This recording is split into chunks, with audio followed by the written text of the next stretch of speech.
Hello friends, myself Mradul Kumar Jain from ABES Engineering College.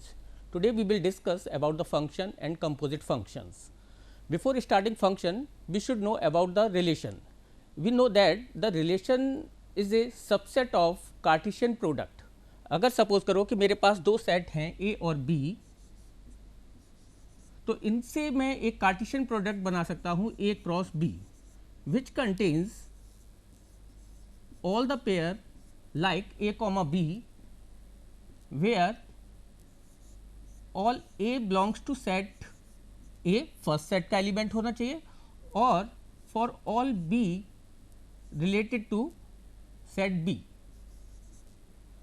और मैं कह रहा हूं क्या, ये कार्टेशियन प्रोडक्ट है और कार्टेशियन प्रोडक्ट से हम क्या बनाते हैं, एक रिलेशन बनाते हैं. तो जो रिलेशन है वो मेरा क्या है, relation is a subset of, relation जो है वो is a subset of A cross B. A cross B का एक सबसेट जो है उसको मैं क्या कहता हूं, रिलेशन होता है. ठीक है, तो रिलेशन में ये फिक्स है कि मेरे जितने भी मेरे पास एलिमेंट हैं वो A कॉमा B टाइप के हैं, और उस पर पहला एलिमेंट पहले सेट का होना चाहिए और दूसरा एलिमेंट जो है वो मेरे दूसरे सेट का होना चाहिए. लेकिन फंक्शन जो है वो इससे कुछ रिलेटेड है, लेकिन उसके जो रूल्स है वो कुछ अलग हैं. तो यहाँ पे फंक्शन की देखो डेफिनेशन क्या है, if A and B are two non-empty sets, then a rule F under which every element of X of set A there exists one and only one element in set B. क्या मतलब हुआ कि अगर मेरे पास दो set हैं और इन दोनों के बीच में एक फंक्शन या एक रूल एग्जिस्ट कर रहा है या एक मैपिंग एग्जिस्ट कर रही है, तो वो किस तरीके से है कि f is a function which is mapped from A to B. दो सेट जो है वो A टू B इस तरीके से मैप्ड है, which can be represented by is equal to fx. अब सपोज करो कि मेरे पास एक सेट A है और एक सेट B है, और इनके बीच में जो रूल अप्लाई कर रहा हूं मैं वो कौन सा है, y is equal to fx. तो यहां पे अगर सपोज करो कि मैं कोई भी फंक्शन मैंने ये डिफाइन किया हुआ है या ये रूल डिफाइन किया हुआ है, तो यहां पर जो आप x देख रहे हो, जब मैं इस फंक्शन को किसी एक कोई वैल्यू x की दूंगा तो उसके करस्पॉन्डिंग मुझे एक y की वैल्यू मिलेगी. इसका मतलब क्या हुआ कि y की वैल्यू जो है वो x पर डिपेंडेंट है, तो x जो है वो मेरा एक तरीके से इंडिपेंडेंट वेरिएबल है और y जो है वो मेरा डिपेंडेंट वेरिएबल है. अगर मैं फंक्शन की लैंग्वेज में बात करूं तो यहां पर जो भी मेरे पास a की वैल्यू, एक सेट A है और एक सेट B है, और अगर फंक्शन के अकॉर्डिंग बात करूं तो यहां पे ये सारी वैल्यू जो है वो x है और ये सारी वैल्यू जो है वो y है. ये जो वैल्यू है वो y है. जो मेरे जो x का सेट है, this is known as domain. जो मेरे पूरे x का सेट है इसको मैं क्या कहता हूं, डोमेन है ये. और जो भी पॉसिबल सेट ऑफ मेरा y का है, जो भी मेरी कुछ ये y में वैल्यू पॉसिबल आउटपुट आ सकता है, x के करस्पॉन्डिंग जितने भी पॉसिबल y की मेरे पास वैल्यू हो सकती है, उसको मैं कहता हूं ये कोडोमेन है. अगर सपोज करो कि अब मैं यहां पर ये कह रहा हूं कि x की वैल्यू जो है वो मेरी सपोज करो 5.3 है, तो यहां पे f ऑफ 5.3, तो f ऑफ 5.3 की जो वैल्यू है वो क्या आ जाएगी, वो मेरी 4 आ जाएगी. तो यहां पर मेरी ये क्लियर होना चाहिए कि a के जितने भी मेरे पास एलिमेंट हैं, सेट A के जितने भी एलिमेंट्स हैं, इनपुट जो भी मेरी वैल्यू इनपुट हो सकती है उसे मैं डोमेन कह रहा हूं, और जो भी मेरे पॉसिबल आउटपुट हो सकता है उसे मैं क्या कह रहा हूं, कोडोमेन. यहीं पे एक चीज और समझनी पड़ेगी मुझे कि जब भी मैं x की एक वैल्यू दे रहा हूं उसके करस्पॉन्डिंग मुझे एक y की वैल्यू मिल रही है. जब भी मैं एक x की वैल्यू दे रहा हूं तो उसके करस्पॉन्डिंग मुझे एक y की वैल्यू मिल रही है. तो दैट मीन्स कि x के करस्पॉन्डिंग जो मुझे y की वैल्यू मिल रही है, इसे मैं कहता हूं image of x, image of x. इसके कंपेरिजन में, क्योंकि जब ये y की वैल्यू मिली, y की वैल्यू मुझे किसके कंपैरिजन में मिली, एक वैल्यू जब मैंने यहां पे रखी, तो उसको मैं क्या कहता हूं, ये जो है यहां पर जो एलिमेंट था उसको मैं कहता हूं प्री इमेज. तो यहां पर जो है वो एक इमेज मिल रही है, x के करस्पॉन्डिंग जो y की वैल्यू मिल रही है उसे मैं इमेज कहूंगा, और y के करस्पॉन्डिंग जो मेरी x की वैल्यू थी उसको मैं क्या कहूंगा, प्री इमेज. तो यहां पर जो चीज क्लियर हुआ है वो एक तो डोमेन है, a के जितने भी एलिमेंट्स हैं वो मेरे डोमेन है, या मैं कहूं कि x की जो वैल्यू है वो मेरे पास डोमेन है, y की जो वैल्यू है वो मेरे पास कोडोमेन है. ठीक है, x के करस्पॉन्डिंग जो मुझे y की वैल्यू मिल रही है, करस्पॉन्डिंग एक पर्टिकुलर वैल्यू जो मिल रही है उसको मैं कहता हूं इमेज है, और इमेज के करस्पॉन्डिंग जिस वैल्यू के थ्रू मुझे ये इमेज क्रिएट हुई है उसको मैं क्या कहता हूं, प्री इमेज. यहां पर देखो कि यहां पर ये कुछ फंक्शंस डिफाइन किए हुए हैं, जनरल फंक्शन है. तो मैंने क्या बताया था कि x की जो वैल्यू है, जो मेरे ये x की वैल्यू है, ये सपोज करो मैं कह रहा हूं ये x है और ये y है, तो x की जो वैल्यू है वो क्या है, वो डोमेन है। x की वैल्यू क्या है, डोमेन है। तो यहां पे डोमेन में क्या लिखा हुआ है, स्टूडेंट्स नेम लिखे हुए हैं। और जो भी पॉसिबल आउटपुट हो सकते हैं वो क्या है, वो मेरा को डोमेन है। फंक्शन किस तरीके से डिफाइन किया गया है, स्टूडेंट ग्रेड फंक्शन है ये। दैट मीन्स के स्टूडेंट्स का जो मार्क्स से रिलेटेड ग्रेड है वो उसको मैप किया गया है। जैसे अग्रिम की मैं बात करूं तो अग्रिम का ग्रेड ए है, सुब्रत का ग्रेड जो है वो आपका सी है, एंजल का ग्रेड जो है वो ए है, परविका का जो ग्रेड है वो एफ है, और रुंझुन का जो ग्रेड है वो डी है। तो यहां पे मेरे पास जितने भी मेरे पास डोमेन में एलिमेंट्स हैं उनका किसी ना किसी को डोमेन में किसी ना किसी एलिमेंट से रिलेशन है। तो फंक्शन के लिए मुझे एक चीज बिल्कुल क्लियर होनी चाहिए कि फंक्शन की भी अपनी कुछ लिमिटेशंस हैं। कि अगर मैं ये कह रहा हूं कि यहां पर मेरे पास दो फंक्शन हैं, एक फंक्शन जो है वो मेरे पास सपोज करो ये है, इस तरीके से फंक्शन है मेरे पास, और यहां पे ये मैं कह रहा हूं कि ये डोमेन है, और यहां पे मैं ये कह रहा हूं कि ये कोडोमेन है, और यहां पर सपोज करो कि ये मेरे पास कुछ एलिमेंट्स है, सपोज करो 1 2 3, और यहां पर कुछ एलिमेंट्स जो है वो सपोज करो मेरे पास है ए बी सी। ठीक है, तो यहां पे क्या चीज फंक्शन में पॉसिबल नहीं है, क्या कंडीशन अगर लग रही होगी तो वो पर्टिकुलर जो रूल में बनाने की कोशिश कर रहा हूं वो फंक्शन नहीं क्रिएट करेगा, उसकी हम बात कर रहे हैं। कि सपोज करो कि मैं ये कह रहा हूं कि ये एक स्टूडेंट है 1, या मैं कहूं कि कोई एक एलिमेंट है 1 और इसकी मैपिंग जो है वो किससे है, ए से है, और मैं कहूं कि इसकी एलिमेंट की ही मैपिंग जो है वो बी से है। अब मैं कहूं कि ये तो स्टूडेंट्स के, यहां पर डी जो है वो डोमेन जो है वो स्टूडेंट्स को रिप्रेजेंट कर रहा है, और एबीसी जो है वो ग्रेड को रिप्रेजेंट कर रहा है। तो इसका मतलब अगर इस तरीके की कोई भी चीज है, दैट मीन्स कि यहां पर स्टूडेंट 1 है जिसका रोल नंबर 1 है, उसका ग्रेड जो है वो ए बी है और बी बी है। तो इसका मतलब क्या हुआ कि इस टाइप की चीज जो है वो फंक्शन में बिल्कुल भी एक्सेप्ट नहीं की जाएगी कि अगर इस टाइप की चीजें पॉसिबल हैं, क्योंकि एक स्टूडेंट का ग्रेड एक ही हो सकता है। इसी तरीके से फंक्शन में अगर डोमेन में से मैं कोई से भी एक एलिमेंट को सेलेक्ट कर रहा हूं तो उसके करस्पॉन्डिंग मुझे को डोमेन में एक यूनिक एलिमेंट मिलना चाहिए। तो इस टाइप की चीज जो है वो बिल्कुल भी फंक्शन में एक्सेप्ट नहीं की जाएगी।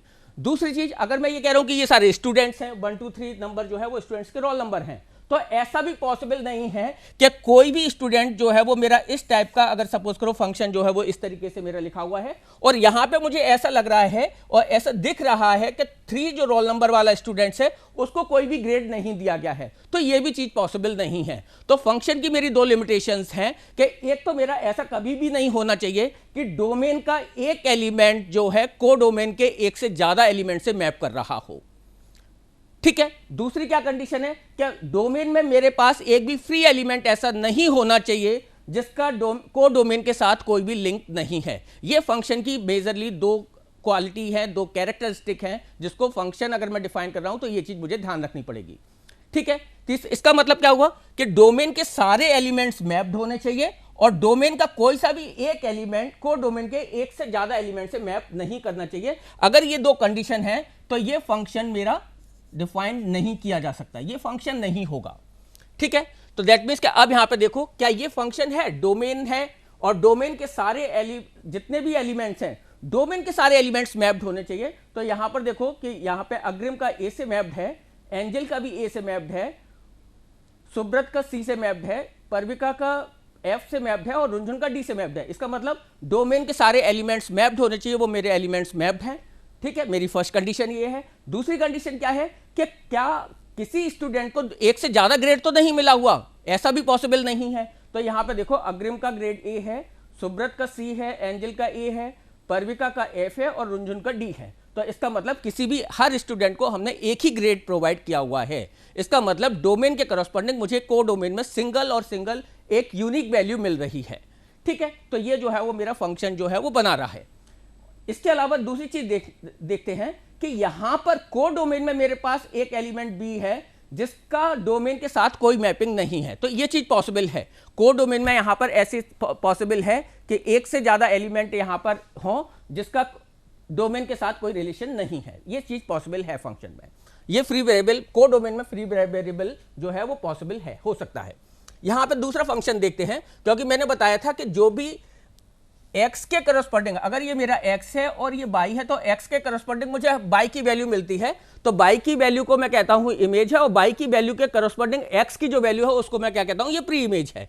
तो यहां पर ये x है, इसका एक लेंथ फंक्शन है, यहां पर हम डिफाइन कर रहे हैं, और x जो है उसकी लेंथ 1 है, y जो है उसकी लेंथ 2 है, और 4 टाइम्स z है, इसकी लेंथ 4 है, 2 टाइम्स b है, इसकी लेंथ 2 है, और c जो लेंथ है उसकी क्या है 1। तो यहां पर जितने भी मेरे पास इनपुट वेरिएबल है या x की वैल्यू है या डोमेन में जितने भी एलिमेंट्स हैं वो मेरे y से मैप्ड हैं, या को डोमेन में जो भी एलिमेंट्स अवेलेबल हैं उनसे मैप्ड हैं। ठीक है, तो ये फंक्शन की पहली प्रॉपर्टी को मेरी फुलफिल कर रहा है। अब यहां पे मुझे देखना पड़ेगा कि ऐसा तो नहीं है कि किसी एक एलिमेंट की लेंथ जो है वो अलग अलग दिखा रहा हो को डोमेन में, तो ऐसा भी नहीं हो रहा। इसके करस्पॉन्डिंग जो है डोमेन के करस्पॉन्डिंग को डोमेन में मुझे एक यूनिक इमेज मिल रही है, तो दैट मीन्स कि दूसरी कंडीशन भी मेरी फुलफिल हो रही है। तो या इसका मतलब क्या है, ये भी फंक्शन जो है वो मेरा प्रॉपर्ली डिफाइंड है। ठीक है, ये जो इस यहां पर जो बाई का जो पूरा सेट है, यहां पर एक चीज और समझने की कोशिश करते हैं कि बाई का जो मेरा ये पूरा सेट है, ये जो इसको मैं कहता हूं कोडोमेन, ये मेरा क्या है कोडोमेन। कोडोमेन, कोडोमेन में कौन सी वैल्यू आएगी इसमें 1 2 3 4 और ये 5। ठीक है, लेकिन मैप्ड अगर मैं देखूं कि मैप्ड एक्स के करस्पॉन्डिंग जो बाई की वैल्यू मैप्ड है वो कौन कौन सी है, तो मैप्ड जो वैल्यू है वो कौन सी है, एक मैप्ड 1 है, एक मैप्ड 2 है, और एक मैप्ड पे क्या है 4। ये जो है केवल मैप्ड है, इसको मैं कहता हूं रेंज। जो एक्चुअल आउटपुट से मैप्ड वैल्यू है कोड डोमेन में उसे हम क्या कहते हैं रेंज। तो ये जो है वो रेंज की वैल्यू आ गई आपके पास। ठीक है, तो यहां पर अब ये भी चीज क्लियर है कि range is a subset of codomain. Range जो है वो एक सबसेट है किसका, कोडोमेन का। ठीक है, तो यहां पर ये चीजें मेरी क्लियर हैं कि x की जो वैल्यू है वो मेरा डोमेन है, y की जो वैल्यू है जितनी भी पॉसिबल वैल्यूज है वो कोडोमेन है, उसमें केवल जो मैप्ड वैल्यूज हैं उसको मैं रेंज कह रहा हूं, और रेंज के अकॉर्डिंग, रेंज में मेरे पास जो भी वैल्यू मैप्ड हैं उसको मैं इमेज कहता हूं। जो ऑलरेडी जो मैप्ड हैं केवल उन्हीं वैल्यू को इमेज कह रहे हैं, और उस इमेज के करस्पॉन्डिंग जो डोमेन में मुझे वैल्यू है मेरे पास उसे हम क्या कहते हैं प्री इमेज। अब यहां पे देखते हैं कि ये अगर मैं कुछ मेरे पास फंक्शंस अगर अवेलेबल हैं तो हम उनके साथ कुछ बेसिक ऑपरेशन कर सकते हैं, जैसे एडिशन और मल्टीप्लिकेशन। अब सपोज करो कि मेरे पास दो फंक्शन है, और जब भी मैं फंक्शन की बात करूंगा तो फंक्शन जो है वो मेरा एक कहीं ना कहीं से डिफाइंड होना चाहिए कि एक function which is defined from A to B. ठीक है, तो ये फंक्शन जो है वो हमेशा मेरा डिफाइंड होना चाहिए। ठीक है, तो एक फंक्शन सपोज करो दो फंक्शन है जो कहां से डिफाइंड है, ए टू आर डिफाइंड है। ठीक है, तो मैं अगर कहता हूं कि अगर ये दो फंक्शन है, एक f1 है एक f2 है, और इन दोनों को मैं ऐड कर रहा हूं, तो अगर मैं दो फंक्शन का मुझे एडिशन करना है, और फंक्शन क्या है मेरा f1x और f2x, तो ये जो इन दोनों को ऐड करके जो मेरा फंक्शन आएगा वो क्या होगा f1x प्लस f2x। इसी तरीके से मैं मल्टीप्लाई भी कर सकता हूं, अगर दो फंक्शन है तो उनका मल्टीप्लाई पॉसिबल है, तो उसको मैं क्या लिखूंगा f1 मल्टीप्लाई बाई f2x। अब यहां पे एक एग्जांपल लेते हैं कि सपोज करो f1x की वैल्यू मेरे पास 4x है और f2x की वैल्यू जो है वो x प्लस 5 है। तो जब मैं इन दोनों को ऐड करके एक जो नया फंक्शन क्रिएट होगा जो मेरा डिफाइंड होगा, जो ऑलरेडी जो मेरे फंक्शन डिफाइंड है वहां तक। ठीक है, तो यहां पर देखो कि f1x की वैल्यू 4x है, f2x की वैल्यू क्या है x प्लस 5, तो f1x प्लस f2x की फाइनल वैल्यू क्या आएगी 5x प्लस 5। इन दोनों फंक्शन को एज इट इज जोड़ा जा सकता है, ऐड किया जा सकता है। अगर मैं मल्टीप्लिकेशन की बात करूं इन दोनों फंक्शन के, तो यहां पे f1x multiply by f2x, f1x जो है वो मेरा क्या है 4x, तो ये 4x आ गया, और f2x क्या है मेरा x प्लस 5, ये x प्लस 5 आ गया। इन दोनों का क्या कर दिया मल्टीप्लाई कर दिया, तो दो फंक्शन को मल्टीप्लाई करके जो फंक्शन आएगा वो मेरा क्या आएगा 4x स्क्वायर प्लस 20x। तो इस तरीके से हम दो फंक्शन को ऐड और मल्टीप्लाई भी कर सकते हैं। अब यहाँ पे डिफरेंट टाइप के मेरे पास फंक्शंस अवेलेबल हैं, मैं एक एक करके डिस्कस करता हूँ। सबसे पहले हम बात करते हैं वन वन फंक्शन की। वन वन फंक्शन का मतलब क्या है कि दो फंक्शन है, दो सेट है मेरे पास a और b जो डिफाइंड है, जैसे यहाँ पे लिखा हुआ है function f which is defined from a to b। तो दैट मीन्स कि एक सेट मेरे पास ये a है और ये जो है वो क्या है b है। ठीक है, तो यहां पे मेरे पास वन वन फंक्शन की जो डेफिनेशन है, और इसका दूसरा नाम जो है वो इंजेक्टिव मैपिंग भी है या इंजेक्टिव फंक्शन भी है। उसकी डेफिनेशन क्या कहती है, if function f which is defined from a to b is one to one if each element of domain, domain जो है वो मेरे पास ये है, A has distinct element in the codomain, अगर इसके करस्पॉन्डिंग यहां पर ये मेरे पास कोडोमेन है, ठीक है, अगर जितने भी एलिमेंट्स मेरे पास डोमेन है उसके करस्पॉन्डिंग मुझे कोडोमेन में एक डिस्टिंक्ट एलिमेंट मिल रहा है, तो उस मैपिंग को मैं क्या कहता हूं कि ये 1-1 मैपिंग है। तो यहां पर देखो कि A के करस्पॉन्डिंग B मिल रहा है, B के करस्पॉन्डिंग मुझे 4 मिल रहा है, C के करस्पॉन्डिंग 5 मिल रहा है और D के करस्पॉन्डिंग 2 मिल रहा है, ठीक है। तो यहां पे जितने भी मेरे पास डोमेन में एलिमेंट है उसके करस्पॉन्डिंग B में मुझे अलग अलग एलिमेंट मिल रहे हैं, डिस्टिंक्ट एलिमेंट मिल रहे हैं, यूनिक एलिमेंट मिल रहे हैं, तो इसी मैपिंग को हम क्या कहते हैं 1-1 मैपिंग। यहां पे एक और चीज देखो कि यहां पर इस अगर फिगर को देखोगे आप तो यहां पे B जो है वो किससे मैप्ड है, B जो है वो 2 से भी मैप्ड है और D जो है ये भी 2 से मैप्ड है, ठीक है। तो ऐसा पॉसिबल नहीं है। 1-1 फंक्शन तो ये कहता है कि जितने भी मेरे पास डोमेन में एलिमेंट हैं उसके करस्पॉन्डिंग कोडोमेन में यूनिक एलिमेंट होना चाहिए, डिफरेंट एलिमेंट होना चाहिए, डिस्टिंक्ट एलिमेंट होना चाहिए। तो यहां पे 2 जो है वो डिस्टिंक्ट एलिमेंट नहीं है, तो इसका मतलब क्या है कि यहां पर ये जो फंक्शन जो बन रहा है मेरा, ये 1-1 फंक्शन नहीं है, ठीक है। इसी में को मैथमेटिकल तरीके से हम किस तरीके से बता सकते हैं कि अगर सपोज करो कि एक फंक्शन है मेरे पास f of x is equal to 2x plus 5, या मैं ये कहूं कि एक फंक्शन है y is equal to 2x plus 5, और ये फंक्शन जो है वो मेरा डिफाइंड कहां से है, real number two real number ये डिफाइंड है, ठीक है। मुझे ये चेक करना है कि ये फंक्शन जो है वो मेरा 1-1 फंक्शन है, तो मैं उसके लिए जो डेफिनेशन है 1-1 फंक्शन को चेक करने के लिए मैथमेटिकली वो क्या है कि अगर f of x1 equal to f of x2 है और मैं ये प्रूव कर दूं x1 is equal to x2 है, ये चीज मुझे गिवन है, f of x1 equal to f of x2 मैं लेकर चलूंगा और मैं ये प्रूव कर दूं कि x1 इक्वल टू x2 है, तो मैं कह सकता हूं फंक्शन जो है वो मेरा किस टाइप का है, 1-1 फंक्शन है। अब यहां पे सपोज करो कि फंक्शन मेरा क्या है 2x प्लस 5, तो इसके अकॉर्डिंग ये क्या हो जाएगा 2x1 plus 5 equal to 2x2 plus 5, तो यहां से ये 5 से 5 कट जाएगा और ये 2 से 2 कट जाएगा, फाइनली मेरे पास क्या रह जाएगा x1 इक्वल टू x2। अगर मैं ये इस तरीके से मैथमेटिकली ये प्रूव कर सकता हूं तो मैं कह दूंगा फंक्शन जो है वो मेरा 1-1 फंक्शन है, ठीक है। दूसरा फंक्शन जो है वो मेरा कौन सा है, ऑन टू फंक्शन, और इसको हम किस नाम से जानते हैं, सर्जेक्टिव मैपिंग या सर्जेक्टिव फंक्शन।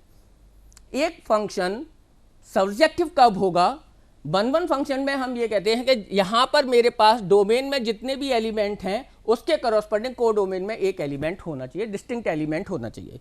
यहां पर क्या है, ऑन टू फंक्शन में ऐसा बिल्कुल जरूरी नहीं है, यहां पे ये चीज पॉसिबल है कि मैनी टू 1, यहां पे i जो है वो 2 से मैप कर रहा है और o जो है वो भी 2 से मैप कर रहा है, यहां पे ऐसा पॉसिबल है कि ऑन टू फंक्शन में डोमेन में मल्टीपल एलिमेंट्स जो हैं वो मेरे कोडोमेन के सिंगल एलिमेंट से मैप कर रहे हैं, मैनी टू 1।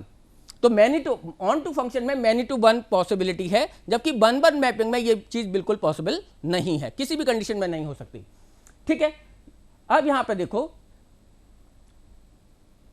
दूसरी चीज यहां पे डेफिनेशन के according, if function f which is mapped from a to b is on to if each element in the codomain is an image of some pre-image। इसका मतलब क्या हुआ कि यहां पर ये जो एलिमेंट्स हैं मेरे इमेज है, ये इसके करस्पॉन्डिंग जितने भी यहां पर एलिमेंट्स हैं, जितने भी एलिमेंट्स मेरे यहां पर हैं उन सभी के करस्पॉन्डिंग मेरे पास प्री इमेज भी होनी चाहिए, सारे एलिमेंट्स के करस्पॉन्डिंग। तो यहां पे देखो कि 1 के करस्पॉन्डिंग प्री इमेज a है, 2 के करस्पॉन्डिंग प्री इमेज मेरी i भी है और 2 के करस्पॉन्डिंग प्री इमेज मेरी o है, 3 के करस्पॉन्डिंग प्री इमेज मेरी क्या है u है और 4 के करस्पॉन्डिंग प्री इमेज क्या है e है। तो इस यहां पर जितने भी मेरे पास कोडोमेन में एलिमेंट्स हैं उन सबके करस्पॉन्डिंग मेरे पास प्री इमेज अवेलेबल है। लेकिन अगर यहां पर देखोगे आप इस फंक्शन में तो यहां पे ये साफ साफ दिखाई दे रहा है कि 3 और 4 के करस्पॉन्डिंग कोई भी प्री इमेज अवेलेबल नहीं है। तो ऑन टू फंक्शन में ये चीज बिल्कुल पॉसिबल नहीं है कि यहां पे आपको एक भी फ्री एलिमेंट मिल जाए, कोडोमेन में एक भी एलिमेंट फ्री एलिमेंट नहीं होना चाहिए, ठीक है। तो इसका मतलब क्या हुआ कि अगर एक भी फ्री एलिमेंट नहीं होना चाहिए तो इसका मतलब रेंज और कोडोमेन मेरी इक्वल होगी, रेंज इक्वल टू कोडोमेन। तो यहां पे एक कंसेप्ट और बन जाता है ऑन टू फंक्शन में कि रेंज इक्वल टू कोडोमेन होना चाहिए, क्योंकि इधर साइड में अगर एक भी फ्री वेरिएबल नहीं है, ठीक है, सारे वैल्यूज मैप्ड होंगी, तो वही जो है वो एक्चुअल जो इमेज मिल रही है और इमेज का जो सेट है वही मेरा रेंज है और वही कोडोमेन है, तो इसका मतलब range is equal to codomain हो जाएगा अगर ये सारी वैल्यू यहां से मैप्ड है। ठीक है, तो यहां पर ऐसा हो सकता है, एक तो यहां पर इस तरीके से हो सकता है कि मैनी टू वन वाली रिलेशनशिप पॉसिबल है, और इसके अलावा यहां पर एक भी फ्री एलिमेंट नहीं होना चाहिए। अब यहां पर देखो एक कुछ फंक्शन मेरे पास दिए हुए हैं कि यहां पर देखो कि ये 1 1 फंक्शन है, क्योंकि डोमेन में मेरे पास जितने भी एलिमेंट है वो करस्पॉन्डिंग जो है वो को डोमेन से मैप्ड है। तो ये 1 1 तो है लेकिन ऑन टू नहीं है, क्योंकि 2 किसी से भी मैप्ड नहीं है। यहां पर देखो ये जितने भी एलिमेंट है यहां पर वो मेरे सारे को डोमेन से मैप्ड हैं। ठीक है, और यहां पे जितने भी, यहां पर एक भी एलिमेंट मेरा फ्री भी नहीं है। को डोमेन में जितने भी एलिमेंट है उसके करस्पॉन्डिंग मेरे पास प्री इमेज में अवेलेबल है। तो ये फंक्शन जो है वो मेरा 1 1 और ऑन टू दोनों है।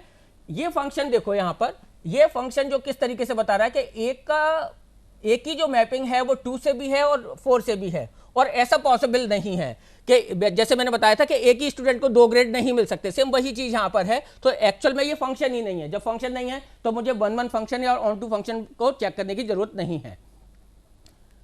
ठीक है, यहां पर ये देखो कि जितने भी एलिमेंट्स हैं वो सारे मैप्ड हैं। तो ये यहां पे जो फंक्शन है लेकिन यहां पे ए और डी एक ही एलिमेंट से मैप्ड है, तो ये मेरा फंक्शन जो है वो 1 1 नहीं है। लेकिन यहां पर जितने भी एलिमेंट्स हैं मेरे कोडोमेन में वो सारे उनके करस्पॉन्डिंग मेरे पास प्री इमेज है। तो ये फंक्शन जो है वो मेरे पास ऑन टू है लेकिन 1 1 नहीं है।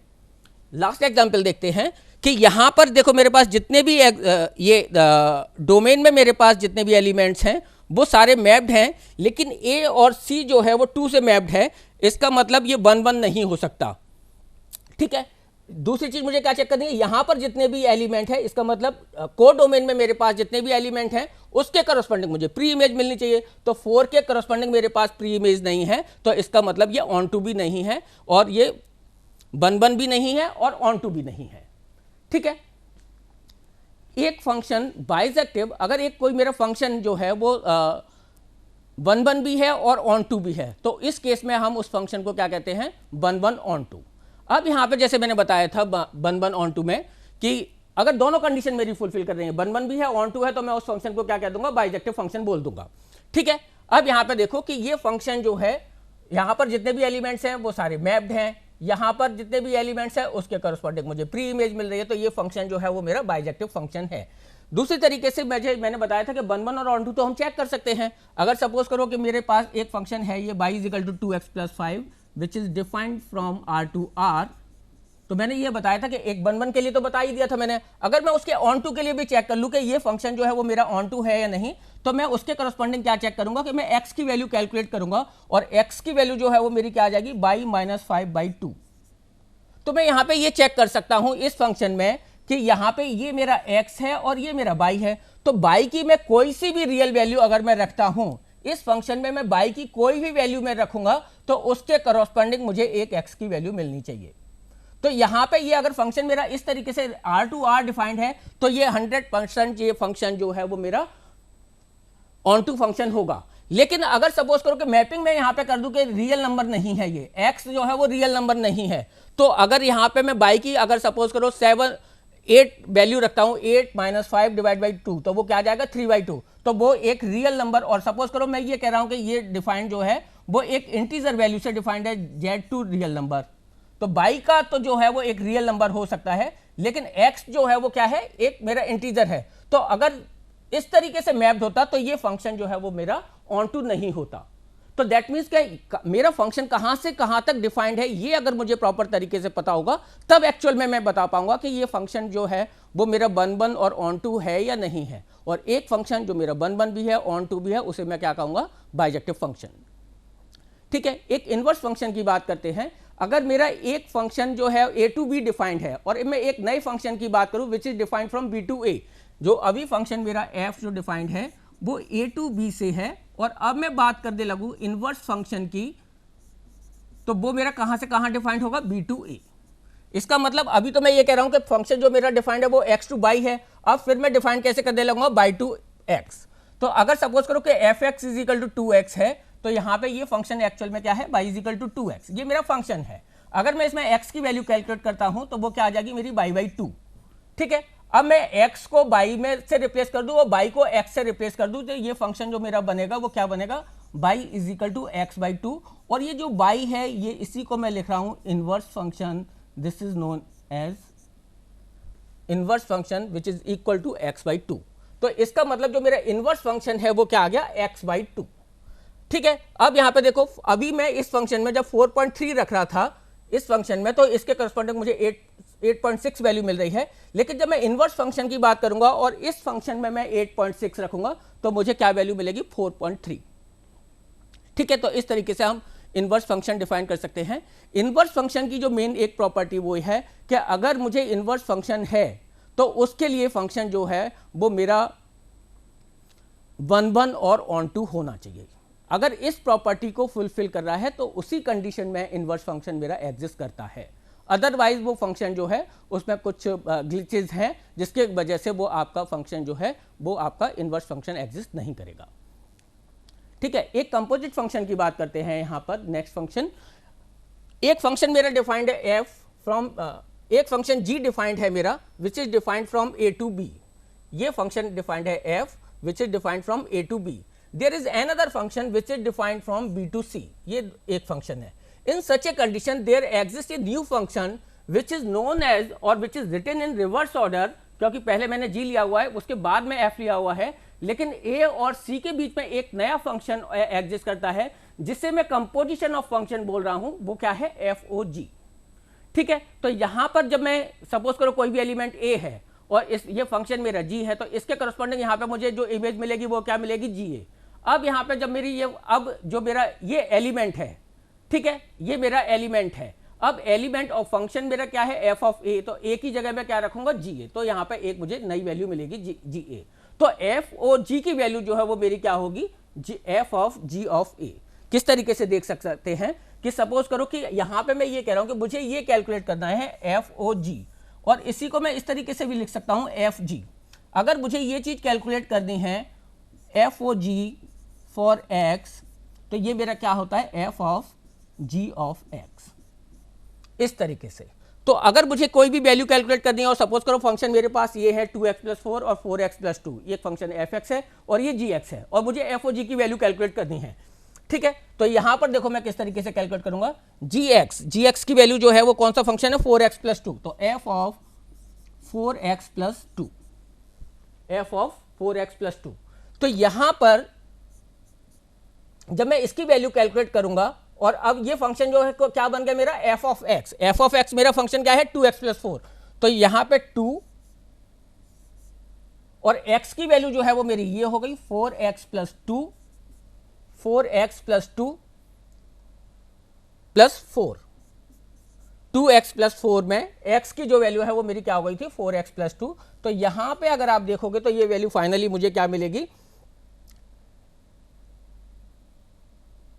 8x+8। और अगर मुझे मैं कहूं कि f ऑफ g 1 की वैल्यू निकालनी है, 1 की वैल्यू निकालनी है, तो इस फंक्शन में मैं x की जगह 1 रख दूंगा, तो ये फाइनल वैल्यू मुझे क्या मिल जाएगी, 16। ठीक है, सिमिलरली हम इस तरीके से, अगर मुझे ये फंक्शन दिया हुआ है f ऑफ x और g ऑफ x, तो अगर मुझे f और g की वैल्यू कैलकुलेट करनी है तो f is equal to f of g x. F of g x की वैल्यू जो है वो मेरी क्या है, 3x+2, 3x+2। और अब ये मेरी fx की वैल्यू हो गई, और fx फंक्शन है मेरा 2x+3, तो ये क्या आ जाएगा, 2x की जगह मैं ये वैल्यू रखूंगा 3x+2 प्लस 3। तो ये जो फंक्शन है वो मेरा क्या आ जाएगा, 6x+7। इस तरीके से अगर फंक्शन अगर मुझे गिवन है तो मैं इस तरीके से एफ ओ जी की वैल्यू कैलकुलेट कर सकता हूं। सिमिलरली इसी मेथड से मैं जी ओ एफ की भी वैल्यू कैलकुलेट कर सकता हूं। ठीक है, जी ओ एफ जो है अगर मुझे कैलकुलेट करना है तो उसको मैं कैसे लिखूंगा, जी ऑफ एफ एक्स।